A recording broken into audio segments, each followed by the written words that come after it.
আজ শুক্রবার ২ মে ২০২৫ মে দিবসের অনুষ্ঠানে প্রধান উপদেষ্টা শ্রমিকদের আগের অবস্থায় রেখে নতুন বাংলাদেশ সম্ভব নয়। পুলিশ সপ্তাহের মতবিনিময়ে বলা হয়, রাজনীতিকেরা পেশাদার পুলিশ চাননি, এখনই সংস্কার জরুরি। পাকিস্তান নিয়ন্ত্রিত কাশ্মীরে সব মাদ্রাসা বন্ধ, সীমান্তে মহড়া। এয়ার পিউরিফায়ার কি ঢাকার বায়ুদূষণ কমাতে পারবে? শ্রমিক সমাবেশে তারেক রহমান বলেন, করিডোরের বিষয়ে সিদ্ধান্ত আসতে হবে সংসদ থেকে। আজকের আবহাওয়া, দু-এক জায়গায় দমকা হাওয়া সহ বৃষ্টি বা বজ্রসহ বৃষ্টি হতে পারে। গতকালকে তাপমাত্রা সর্বোচ্চ ছিল যশোরে ৩৫.৮ ডিগ্রি সেলসিয়াস আর সর্বনিম্ন ছিল। বিডিআর বিদ্রোহ নিয়ে তানিয়া আমিরের বক্তব্য খণ্ডন প্রেস উইংয়ের। এনসিপির শ্রমিক উইংয়ের আলোচনায় বলেন, ইসির কথা একটি দলের সঙ্গে মিলে যাচ্ছে। মিনিকেট চালের দাম কেজিতে কমেছে ২ থেকে ৫ টাকা। পৃষ্ঠা ৪-এ খবর। ডেঙ্গু নিয়ে ভর্তি ১৪ জন। দেশে গতকাল সকাল ৮টা পর্যন্ত আগে ২৪ ঘন্টায় ডেঙ্গু নিয়ে ১৪ জন হাসপাতালে ভর্তি হয়েছেন। ২ মোটরসাইকেল আরোহী সহ ৩ জেলায় নিহত ৩ জন। নানা কর্মসূচিতে মে দিবস পালিত।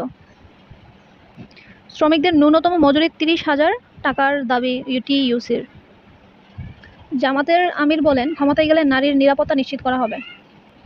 সাবেক আইজিপি মোদাব্বির হোসেন চৌধুরী। পৃষ্ঠা ৫, মতামত। এই বিপজ্জনক কৌশল দক্ষিণ এশিয়ার জন্য ধ্বংসাত্মক পরিণতি ডেকে আনতে পারে। জাকসু নির্বাচনের তফসিল, অন্যান্য বিশ্ববিদ্যালয়েও এগিয়ে আসুক। বিশ্বব্যাংকের সুপারিশ ও ব্যাংক খাতের রূপান্তর। কাপ্তাই হ্রদের রিসোর্ট।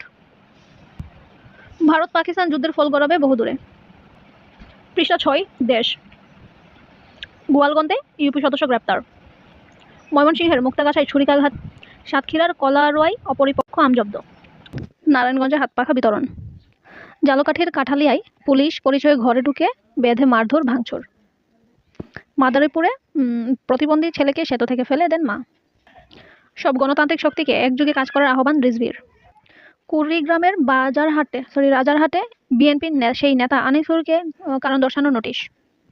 রূপগঞ্জের টেক্সটাইল কারখানায় গ্যাসের মিটার বিস্ফোরণে ৪ জন দগ্ধ, হাসপাতালে ভর্তি। নড়াইলে সরকারি গাছ বিক্রি করায় চেয়ারম্যান সহ ১৩ জনের বিরুদ্ধে মামলা। রাজশাহীতে পালাতে গিয়ে সাবেক কাউন্সিলরের মৃত্যু।